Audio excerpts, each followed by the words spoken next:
If you're trying to be productive, you've probably been advised to do so many things, to wake up early, to block time on your calendar for important tasks, to turn off your notifications, different morning routines, dopamine fasting. The list goes on and on. But what if I told you that all these tips address symptoms rather than the root cause? In this video, I'll share with you what I learned about productivity over the past 10 years running startups.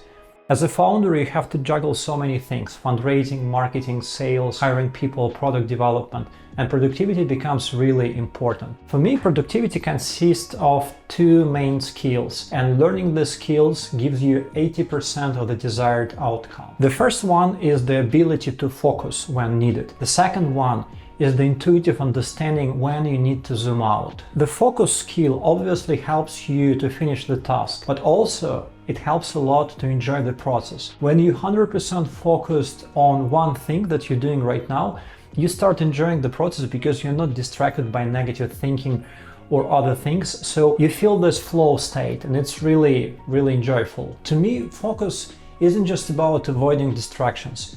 It's the most fundamental mean of happiness and change in our lives. One of the most famous Stoics, Marcus Aurelius, said, "You have power over your mind, not outside events. Realize this and you will find strength."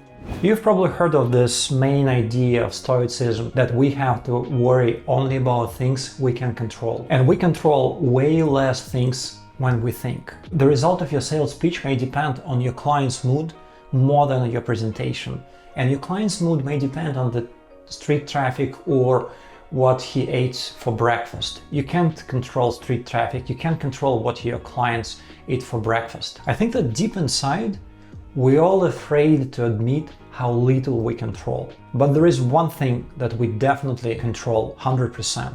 It's our focus. And this thing is enough to feel successful and happy. Changes are happening only in the areas of our focus. And here is an example from my personal life. I work with a nutritionist. She tells me what to eat, what to avoid. We discuss it.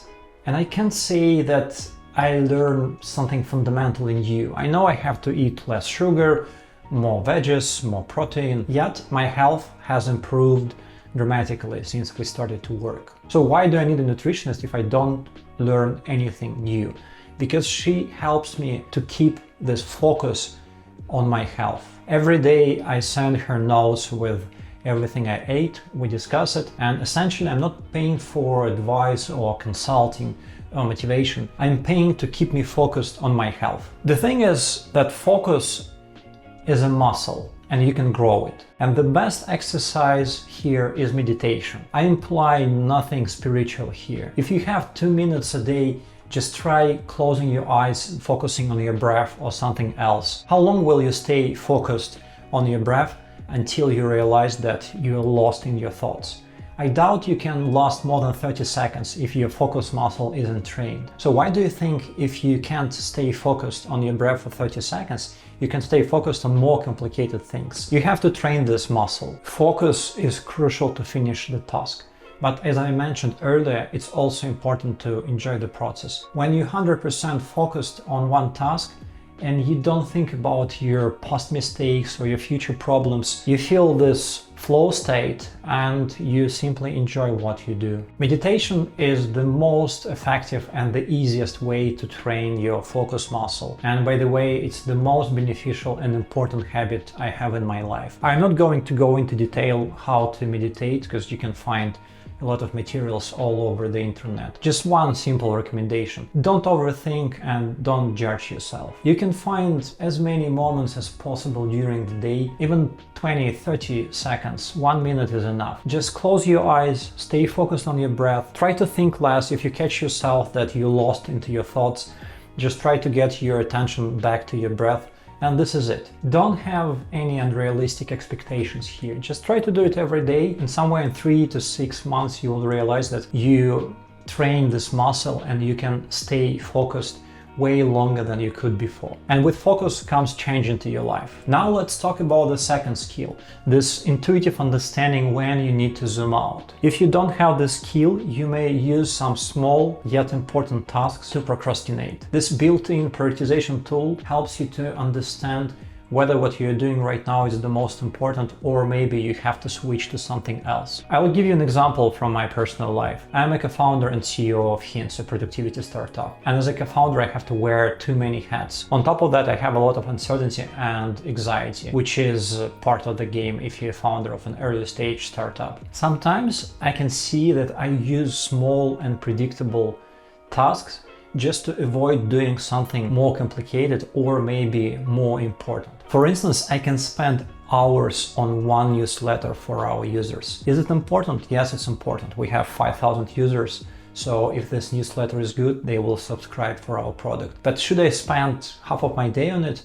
No, definitely not. And this prioritization tool helps me to catch the moment when I start using this important task just to procrastinate and avoid doing another important task. For instance, sending an update to our VCs to raise more money. And by raising more money, we can buy more time and eventually build a better product. But raising money is less pleasant thing than making a newsletter, so I'm using this newsletter as a procrastination. And if I have this built-in prioritization tool, I can just easily catch this moment and understand that I have to stop. How can you learn this skill? The first exercise here is actually the same: meditation. It doesn't only teach you how to stay focused on your breath, it also helps you to feel your body, your mood, different sounds, environment, while you're still focused on your breath. So you learn to stay conscious of the environment while being focused. So this is exactly what you need when you focus on one task, but still you want to be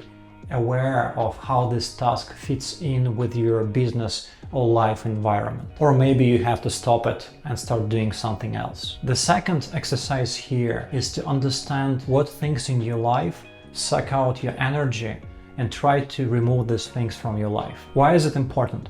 I noticed that we all seek inspiration. We try to find what gives us energy. But I think we have to care more on things that steal this energy, on things where we waste it. Not wasting energy is easier and definitely more predictable than trying to find how to gain it. If you remove all things that waste your energy, you will realize how much you have left. If you have a lot of energy and stay mindful and peaceful, you will spend this energy on important things in your life that will bring changes. But how to understand what draws your energy? Think about something that bothers you and attracts your attention when you don't want it. Here are some examples of low-hanging fruits from my personal life. Number one, making small promises that you can't keep. So, for instance, you promised your friend to help with something and then you realize that actually you're busy with something else and you don't have this time. You feel guilty and you postpone telling your friends that you won't be able to help. You can't imagine how much energy this situation may take from you. And in order to avoid it, first of all, try to make fewer promises. Second, if you promise something and already know that you can't do it, tell it right now. Tell them how you feel. Say that you know that you promised it, but something you just came up and you can't keep your promise and you feel very sorry about this. You will feel so relieved and it will save you so much energy. Number two, feeling guilty takes a lot of energy. And the problem here is that too often we feel guilty when we shouldn't. I know sometimes I can feel guilty for things I have nothing to do with. And for a long time I thought it was just my weird psychological flaw, but recently I found out that many of my friends have the same issue. So now when I feel guilty, I try to understand whether it's reasonable. I ask myself these questions. Could I do something better? Was it my zone of responsibility at all? And very often the answer is no. Number three, being in a rush.